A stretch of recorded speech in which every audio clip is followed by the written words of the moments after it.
Hi నమస్తే. ఆ, ఒక కథ చెప్తాను మీరు వినండి. ఇలా ఇంట్రెస్టింగ్ కథ. అది తెలంగాణలో జరుగుతున్న కథ. తెలుగు రాష్ట్రాల్లో సంచలనమే ఈ కథ.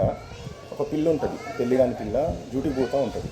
రోజు డ్యూటీకి పోతుంటే ఒకడు బాగా సతాయిస్తున్నాడు అని చెప్పేసి యాస్ వస్తుంది ఆ పిల్లకి.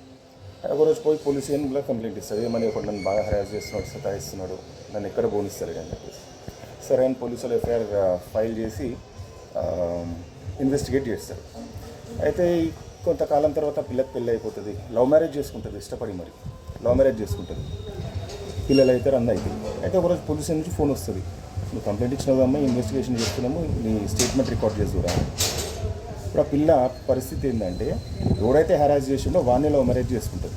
పెళ్ళికి ముందు వాని మీదనే కంప్లైంట్ ఇచ్చి, తర్వాత పెళ్ళైనాక ఆ కేసు గురించి మర్చిపోతుంది.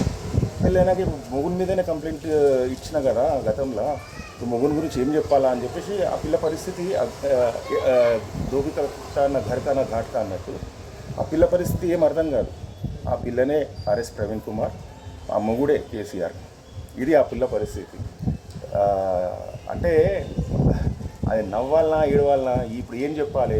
స్టేట్మెంట్ రిపోర్ట్ ఇవ్వాలనా లేకపోతే సపోర్ట్ చేయాలనా, ఏం చెప్పాలా అన్న పరిస్థితులు ఉన్నాడు. ఇంత దారుణమైన పరిస్థితి ఎవరికి వస్తుందని నేను అనుకోలేదు కూడా లైఫ్లో.